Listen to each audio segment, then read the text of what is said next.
everyone, and welcome to this week's edition of the Talking Crap podcast. I'm, of course, your host, the life coach, Lucas Jackson, and I'm joined, as always, by my lovely co-host, Jazzy Josh Porter. Hello! It's good to be back, as always, on a weekly episode. Indeed. This is going to be, we've got 2 weeks until our series finale, and we have more information dripping through about that on our social media channels, so please do check those out, as we will be revealing a very special guest list for that episode very soon. But anyway, we're going to get straight to it, because we've got an episode this week focusing on the NWO and D-Generation X stables. I mean, we're joined by Sam Defrain for that. But before that, we've got a couple of little news bits to get involved with. So, a bit of a tumultuous week for the WWE, as they have had to move some tapings around. They haven't left a tape as much as possible, and they have sadly had a few wrestlers, one of them, Kevin Owens, has been mentioned, who have not worked this week. Tapings, allegedly. This is according to Dave Meltzer, so we must take it with the largest pinch of salt ever fucking thing. Well and truly. As the guy usually gets this completely wrong, and knowing how lucky. Only recently, though, he was doing very, very well about 10 years ago. Yeah, I think there's a few red herrings that get thrown out. Yeah. Deliberately. Especially by WWE, because they must hate him. But I think, there's been a lot of tumultuous kind of, a lot of the filming has obviously come up a few times now, with obviously the NXT and Performance Center trainees saying they've been on their feet for a large number of hours, and that it's very tense at the moment, with constant rewrites and constant changes to matches and angles. And obviously a few injuries, such as Jinder Mahal's last month, which obviously made them change the Backlash main event to Bobby Lashley taking on Drew McIntyre. Which so I have zero complaints about. Nor do I, as I thought it was a really good match. And it was nice to see Lashley. The ending was a bit rough. Yeah, a little bit, but it was nice to see Lashley have just a solid World Championship match. And I think one that people liked a lot. He did dominate most of that match. And it's a return to form of the old Lashley, I think. Yeah. More importantly. I think what's your takes? Go on. Basically, my point is, what's your takes on what's going on in WWE at the moment? Is it all a bit haphazard, isn't it? Running shows in this circumstances, I'm guessing. I will give them credit where it is due. During this whole crisis in the world, the current situation, they have done a fantastic job of keeping their product running.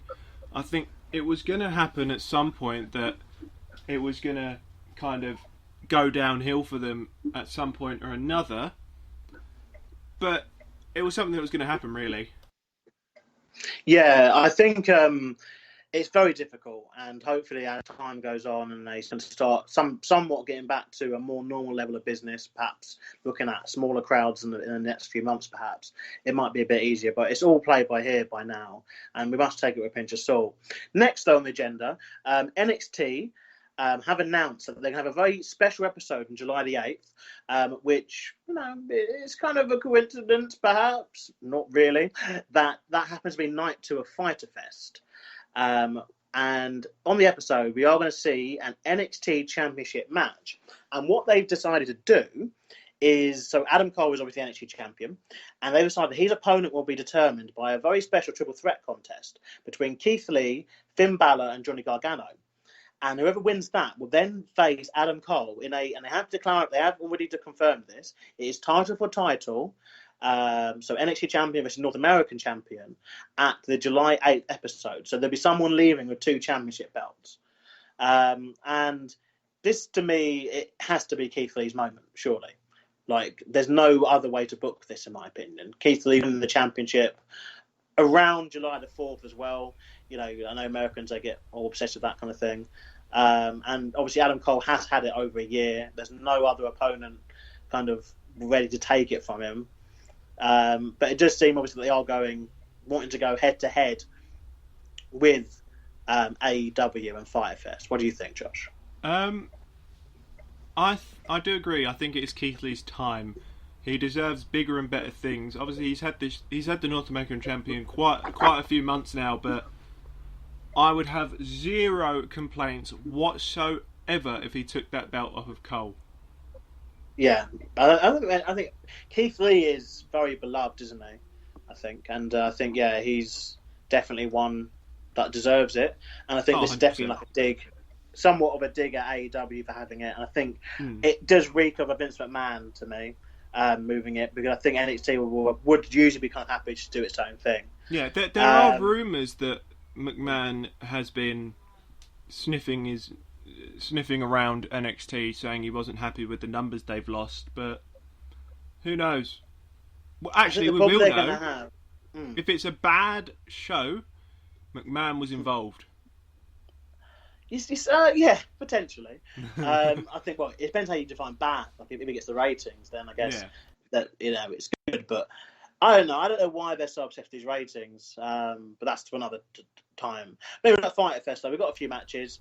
We're going to quickly go through them as we may cover it on a viewpoint. We'll see. It's not really a pay-per-view, so it's not really a pay-per-view, unfortunately.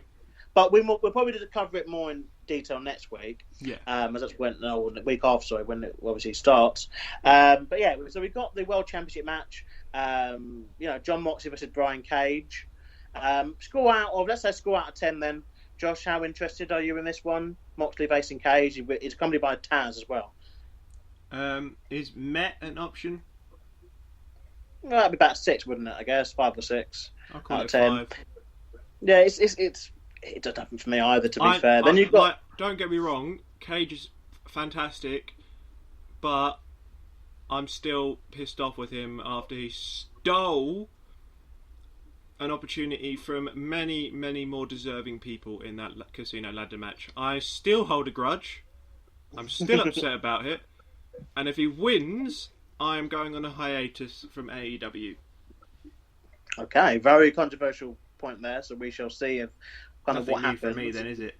I think Moxley's got that one, to be fair. It's not a street fight either, so no. I think they're going to continue it. Anyway, so we're not going to be doing predictions here, but anyway, we've got Amigo and Page taking on Best Friends. I quite like that.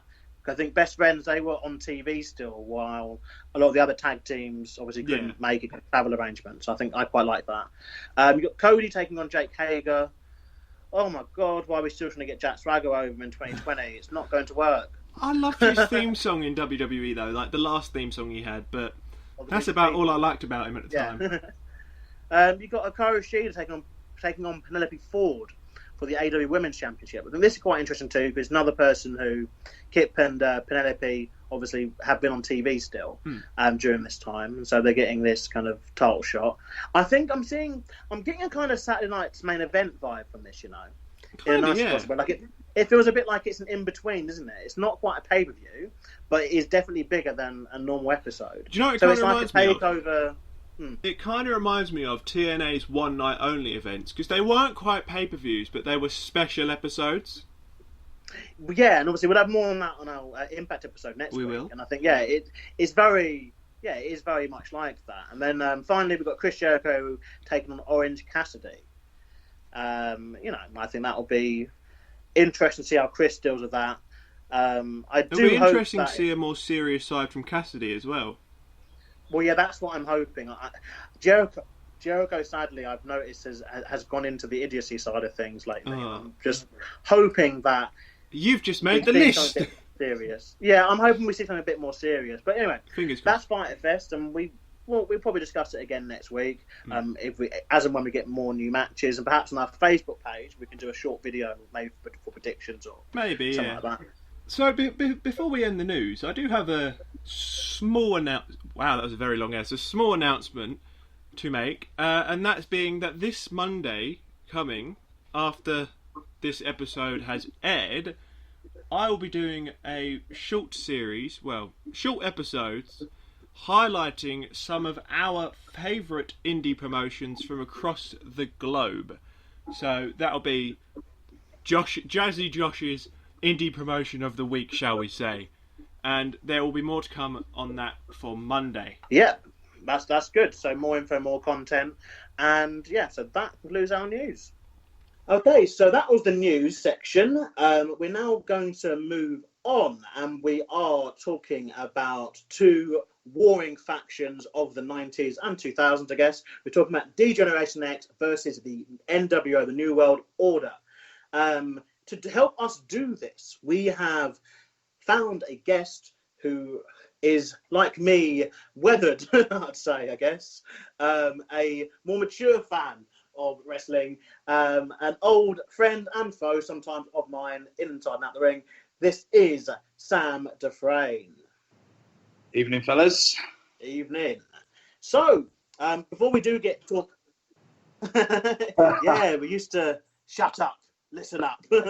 You're telling us what to do, Sam. But anyway, thanks for coming on. We're going to obviously have a lot to discuss throughout this. Obviously, I think we both got kind of opinions on the Attitude Era, and it was an era which I think we both, we grew up with. Before that, though, it is time for the Pipe Bomb Promo Challenge. So over to Mr. Porter to explain this.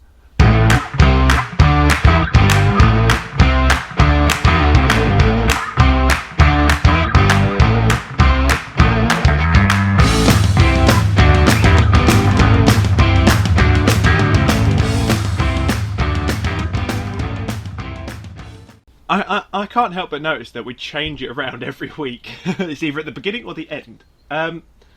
So, Sam, the Pipe Bomb Promo Challenge is pretty simple.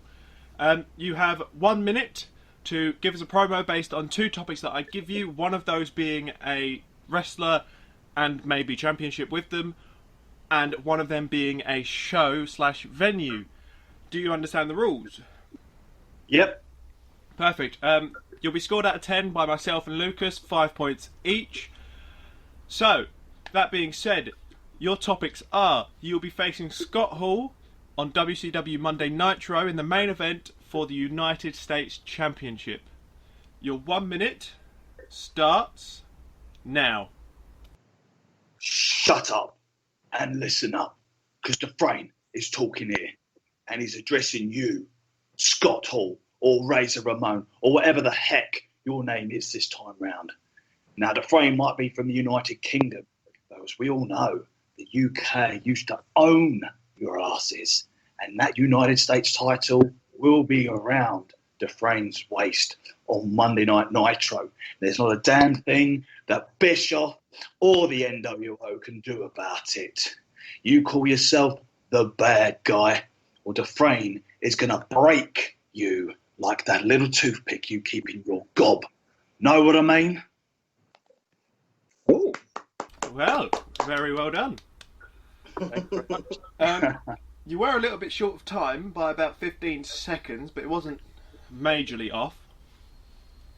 But the content was all there, I'll give you that. I mean, you did say Monday Night Nitro. Almost the name, not quite. You stayed on topic most of the time, so I'm going to go ahead and give you a 4. I would have given you a 5, but the 15 seconds put me off. No problem. Yeah, I enjoyed that. It sounded threatening. I mean, Scott Hall, one of the baddest, guys out there. I quite enjoyed that. I'd also award a 4. Yeah, let's go for a 4. 8 out of 10. Not bad. Yeah, so at the end of that puts you in joint first place with Champagne Charlie and Vinnie Daniels.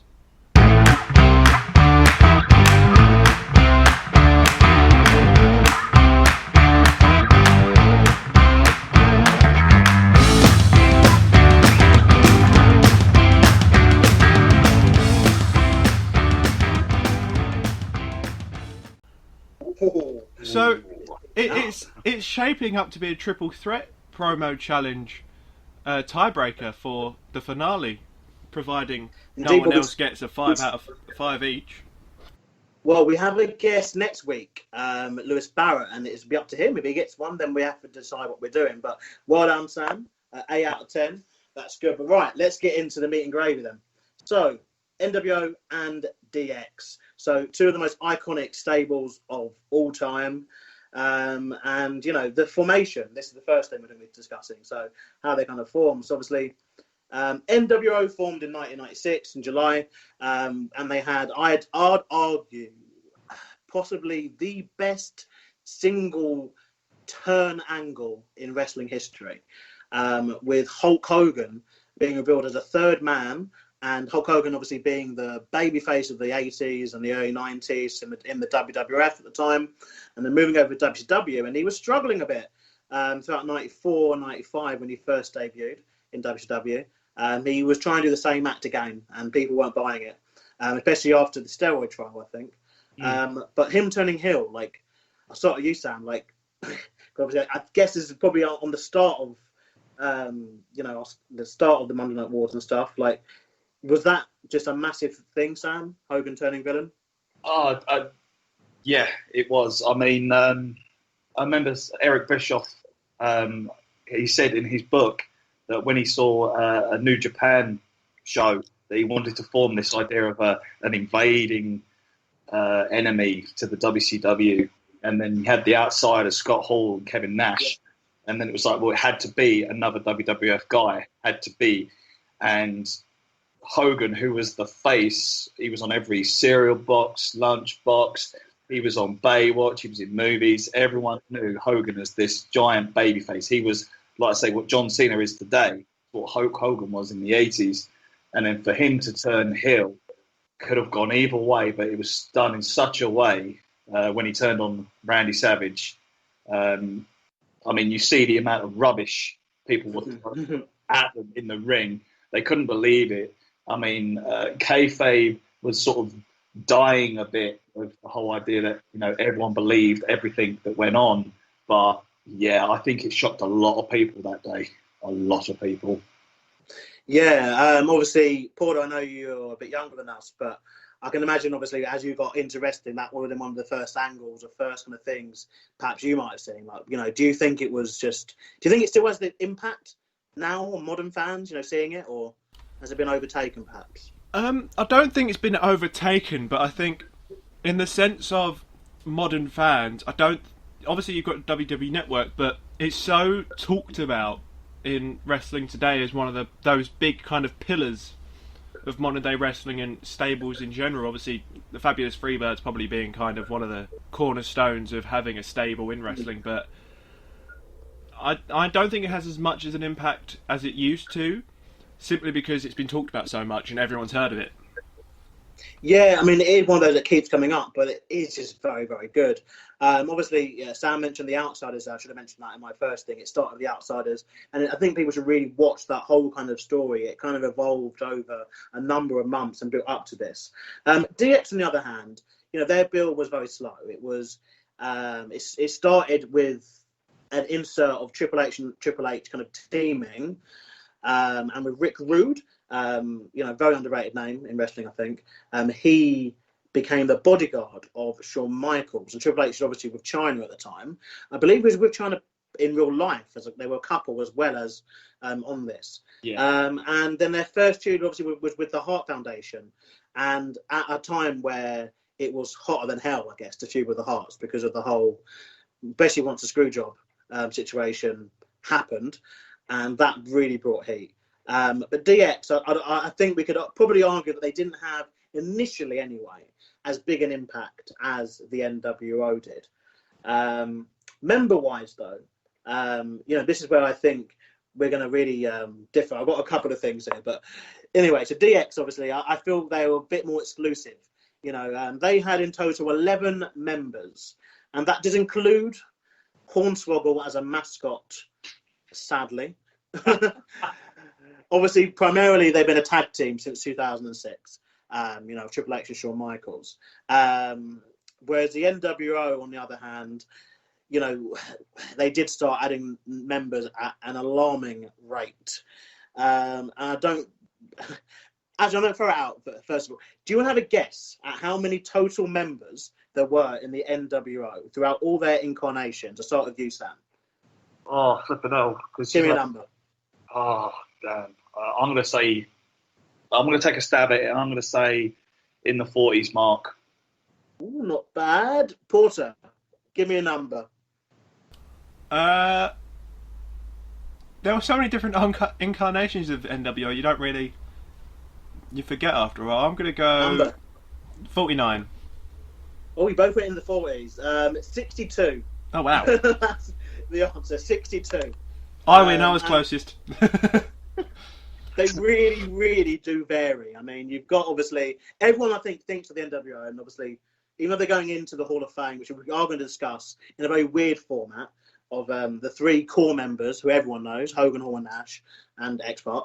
But then obviously, other key members such as Bischoff, he was very integral, I think, to the group and the believability of the group, I think, because Sam, you touched upon it. Like obviously, Bischoff wanted to seem like an invasion, and I think having Bischoff involved was, to quote, WWE's favourite term, was definitely best for business at the time. Like, do you think Bischoff was the right way to go for the team? It was, because the problem WCW had is it was buying old talent from WWF, and it wasn't really developing its own identity. And then obviously they had to build things up. See, they did that with Goldberg, and at the end, even though it was talent brought over from the WWF, the angle, like the idea that they were like this street gang and they were invading, as McMahon put it, when they did the invasion angle on Raw years later, it was poison that would destroy the WCW. Yeah. And it works so well because in the 90s, when I was a kid, it was the idea, people weren't cheering Hogan, they weren't cheering Randy Savage anymore. We were cheering The Rock, we were cheering Steve Austin, the anti-establishment, and the NWO was very anti-establishment, and I think they came in at just the right time. Yeah. I mean, the Attitude Era, obviously, it's dubbed that, and it's dubbed it for a reason. It literally simply explains what it was. It's the attitude, I think, of the entire world. And you had, not just in wrestling, you had obviously entertainment. You had obviously Bart Simpson, you had South Park come up, you had TV sitcoms started to get edgier. Everything had an edge to it. You had Buffy the Vampire Slayer, like very kind of provocative kind of shows, and very powerful shows happening in the 90s. And I think the NWO kind of embodied a lot of that kind of attitude in the world, I'd say. I do argue though that obviously DX, everyone kind of knows the key DX, which is obviously Triple H, Shawn Michaels, the New Age Outlaws, and X-Pac, and then obviously there've been some others, and obviously I think what's helped them is that in all incarnations apart from one of either Triple H or Shawn Michaels has been involved in it, and obviously the one they're not involved in, I think, was the weakest, when you had Kane and X-Pac kind of feuding and stuff and teaming toy. And obviously, sadly, they did it, obviously, kind of ruin it with Hornswoggle as a mascot, I guess, as we touched upon. But the NWO, literally, like, I'm going to list some of the members that I just found I couldn't believe it until I literally had to print out a list of the members, just so I couldn't believe some of the members we've got here. So obviously we know the three main ones: Hogan, Hall, and Nash. Ted DiBiase, he joined. Obviously Big Show was another integral part, I'd argue. You had Eric Bischoff, I mentioned, but some of these ones, look, you had the Harris brothers, you had David Flair, you had the Disciple, you had Brian Adams, Dusty Rhodes was a member, somehow. Obviously Rick Rude, and this is the key thing, Rick Rude, along with Shawn Michaels, is the only, and X-Pac, is the only person to be involved in both DX and the NWO.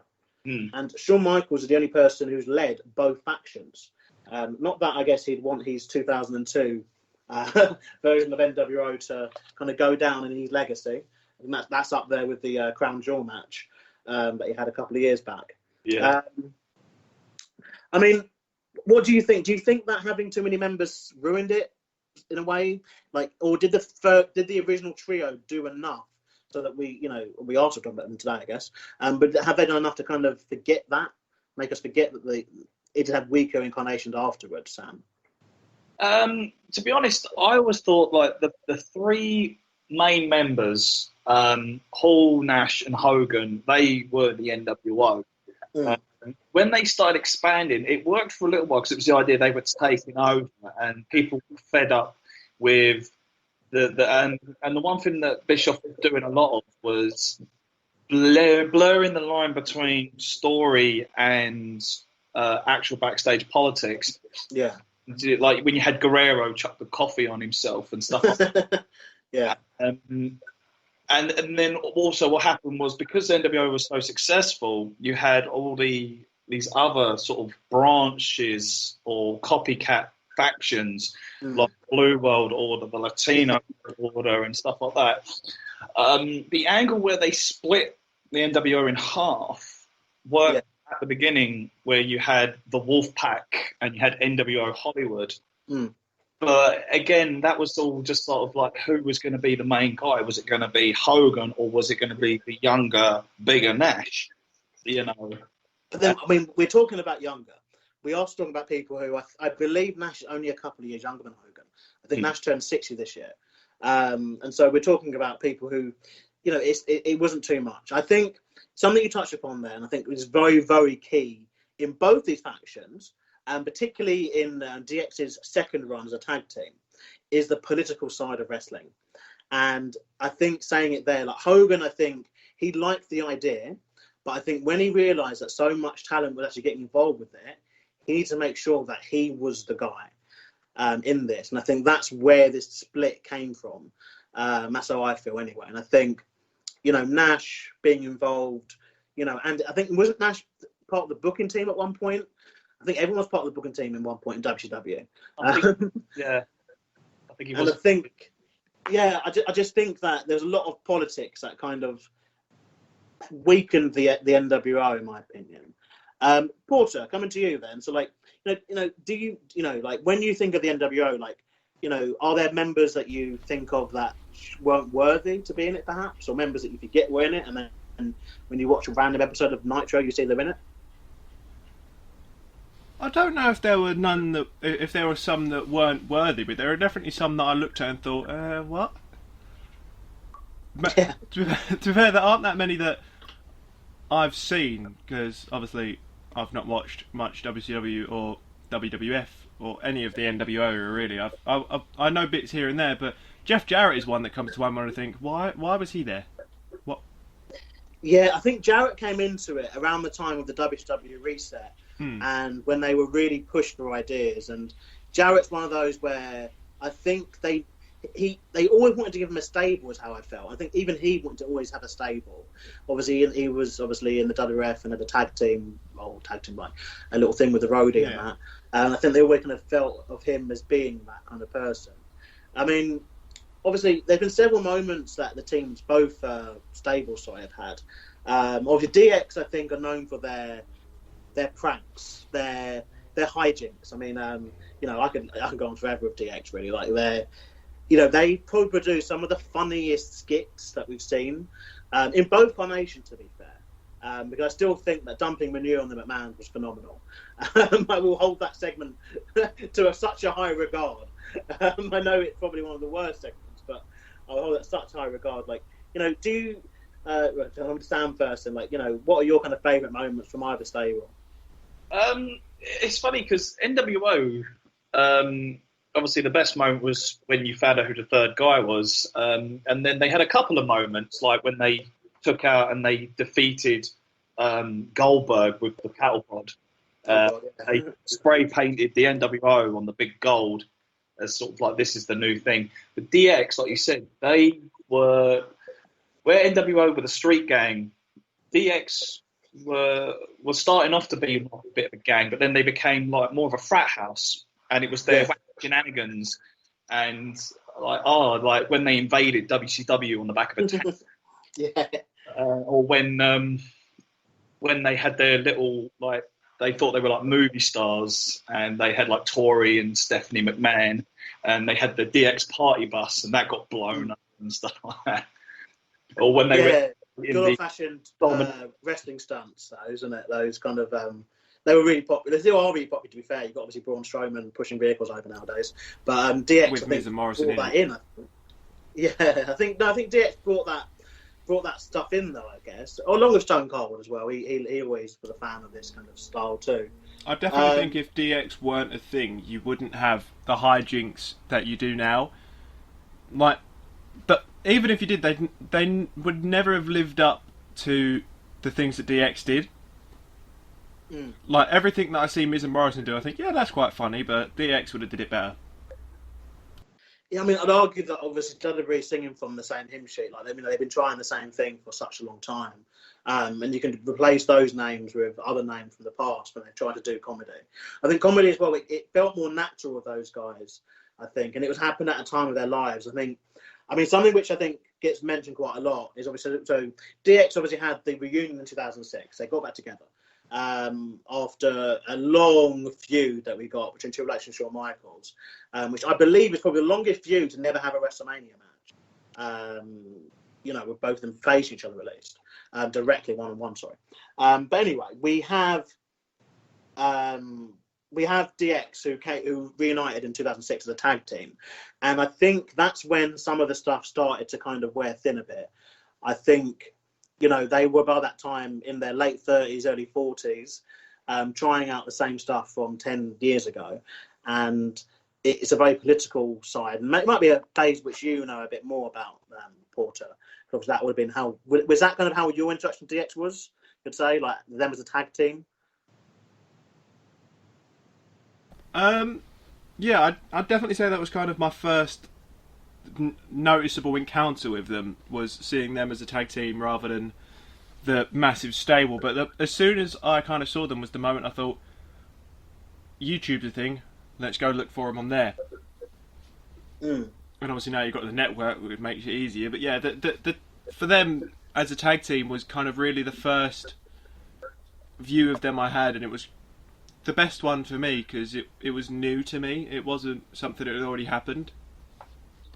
I think as well that DX is, something which Sam touched upon there. I think DX obviously was a lot about hijinks and a lot about the moments, and it still had some good matches in there and a lot of success. But I think NWO was very much geared around the World Championship and was probably the first, along with the Four Horsemen, obviously, I'm guessing, and maybe the Von Erichs back in the 80s.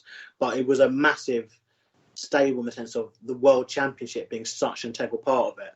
I've got some more facts here for you. So obviously, to championship success, you can't compare it really. Like in terms of championship, I think it's interesting because the members of both factions, the core members at least, are within, I'd say, at least the top 20 people to ever get in the ring. And their accomplishments are more than this. But in terms of success, championship-wise, so WCW for the NWO, 10 World Championships, 10 United States Championships, and I think I'm going to total this up, another 15 or so other championships.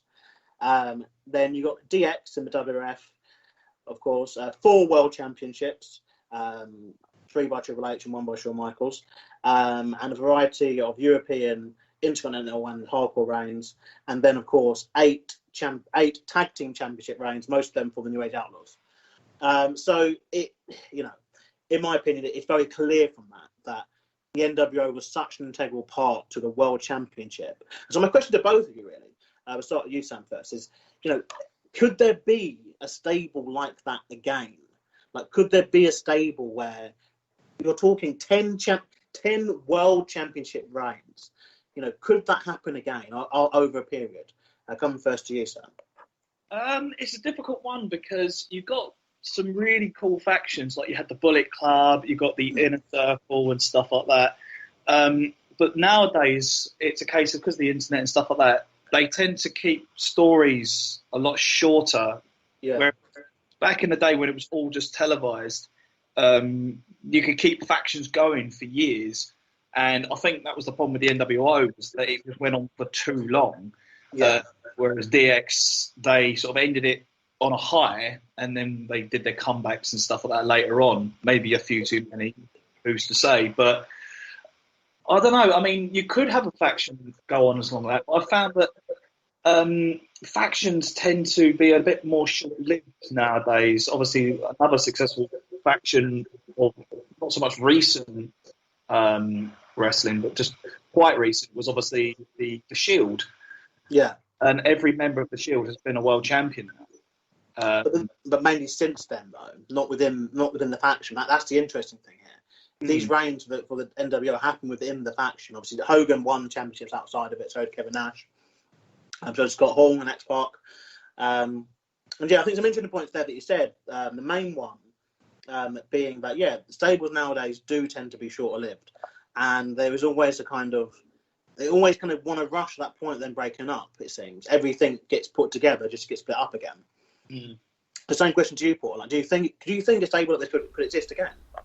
I think we kind of already have one in the Bullet Club, although the Bullet Club, most of the people that were world champions within it have kind of left and gone to not higher places, but just other promotions. But I think the only faction that could potentially do it that already exists is probably the Bullet Club, because obviously they've had the likes of AJ Styles, Jay White, Kenny Omega, Finn Balor, well, Prince Devitt at the time, and they've all held the New Japan Pro Wrestling world title, except for Jay White, that is. But I think the only people that could do it are probably the Bullet Club, because they've had multiple title reigns within the faction.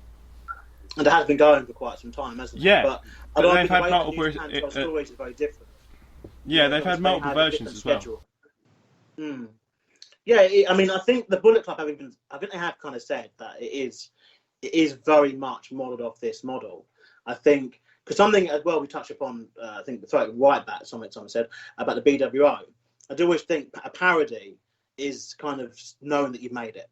You know, in my opinion, knowing that there's a parody of you out there, and that logo I think is so iconic.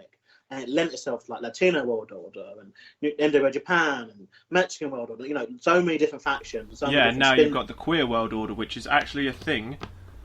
Yeah. I don't know who it is, but there's a handful Priscilla. Of...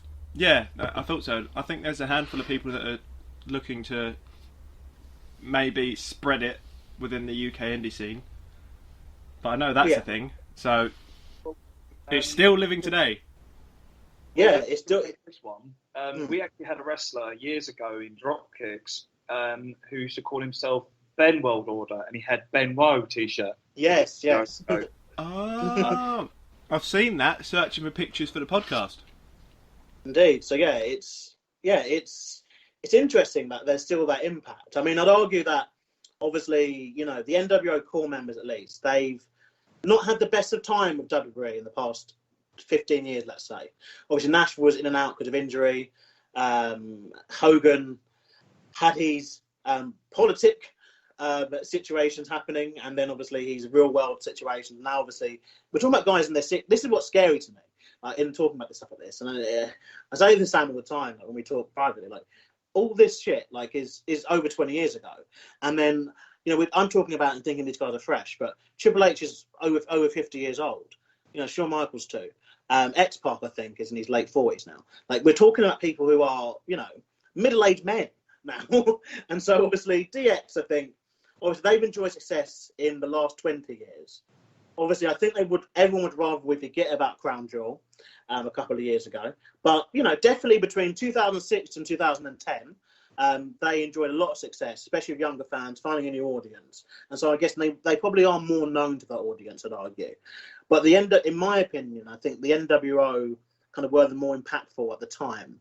They were the hottest angle in all of wrestling for at least a 2-year period and built up so many feuds and rivalries over the WCW Championship. That's almost impossible to think of the WCW Championship.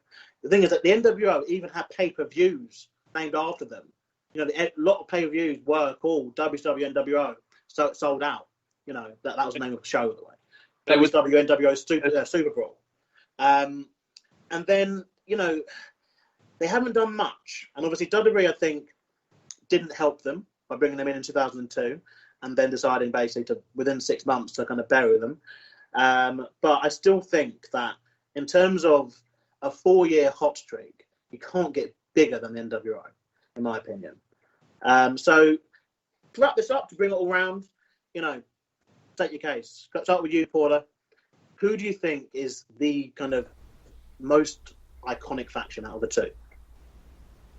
Honestly, I can't pick between the two because they were both equally important for the industry and they both had massive implications on kind of the rest of wrestling and still will. So I'm not going to pick. I'm just going to go equal in my eyes. Not fair point. And same question to you, Sam. Who is the bigger faction? Who is the most iconic faction? Oh, again, it is a hard one. I mean, the sneaky thing is both factions started with the Click. Yeah. So there's irony for you. But in terms of impact and legacy, I mean, DX will probably be the more fun-loving, for the time and the stuff that they got up to. And like I say, you had the New Age Outlaws and that. But for iconic factions and the amount of product they used to shift in terms of scale, it's got to be the NWO. I think the NWO were the epitome of 90s wrestling and the Monday Night Wars. NWO, hands down. Yeah, I'm gonna admit, I almost wanted to call it a draw, but I couldn't. I couldn't overlook the fact that the NWO had, I'd argue, the biggest angle that has ever existed, and that probably will ever exist. I know obviously other stuff has come up since then, but if you look back, this is where it began. This is where all these cool heel turns, all these factions that you can relate to, that they weren't shilling, eat your prayers and say your vitamins and stuff. It was eat your vitamins, say your prayers. It was real. It was rough. It was gritty. It was different. It was passionate. And I think they did something. This is, turning to bring it to scale for a younger audience, turning Hulk Hogan villain in 1996 would be like turning John Cena villain in any year between 2008 and 2015. Roman Reigns probably wouldn't get the same reaction nowadays, but that's the impact it had. That's how big it was. It was the hottest angle in all of wrestling for a long time. And although we can't dismiss that they bastardized it towards the end, and there are some abysmal members and abysmal matches and abysmal memories, mostly due to Vince Russo. The NWO are just the coolest faction that's ever existed, in my opinion. And although the WWE narrative obviously will lead you to believe that DX are the dominant faction, obviously DX have gone into the Hall of Fame first. NWO are due to go in this year, and we have to touch upon it. Why is X-Pac in the NWO induction? And DX. He's in both. I get why with DX, I guess. Yeah. But I think the NWO, for me, it's like Hogan, Hall, and Nash, definitely agree.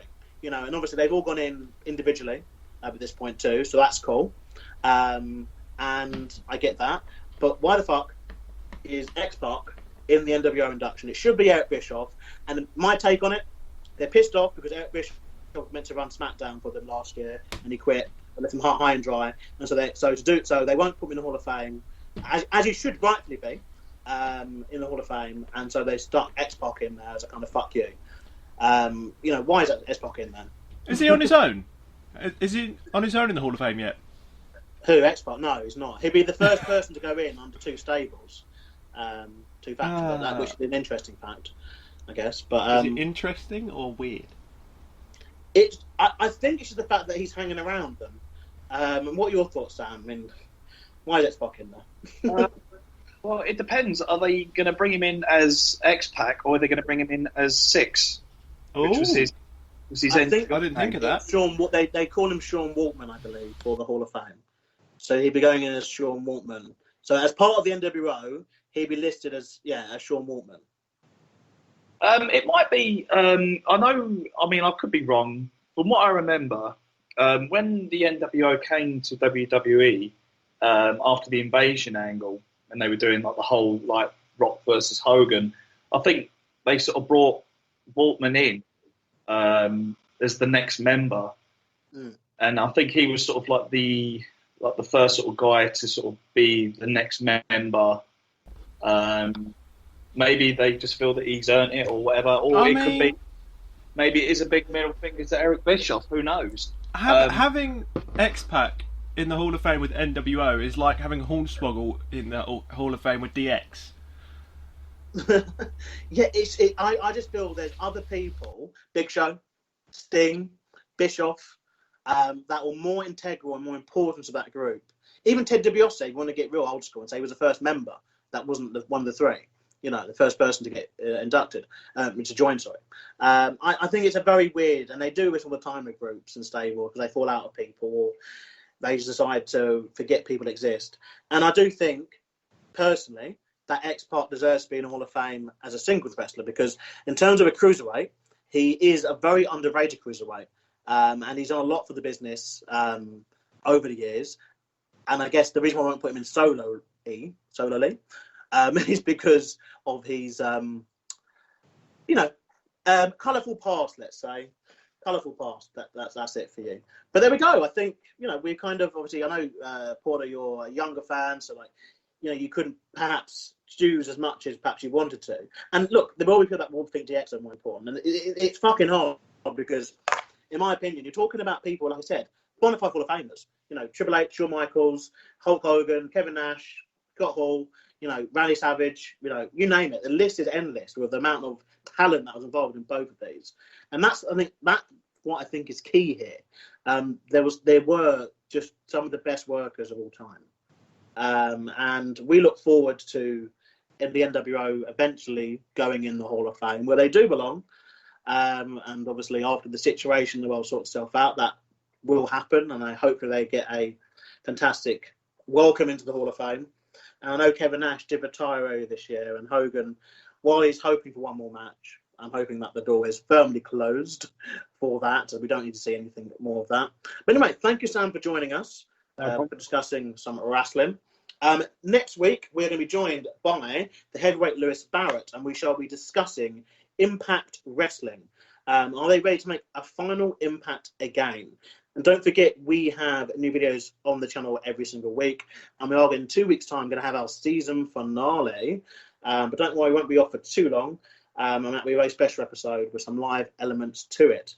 Until then, I've been Lucas Jackson, the life coach. We're joined by Josh Porter and our guest, Sam Defrain. Join us next week and stay safe. We shall see you on the other side. Bye for now.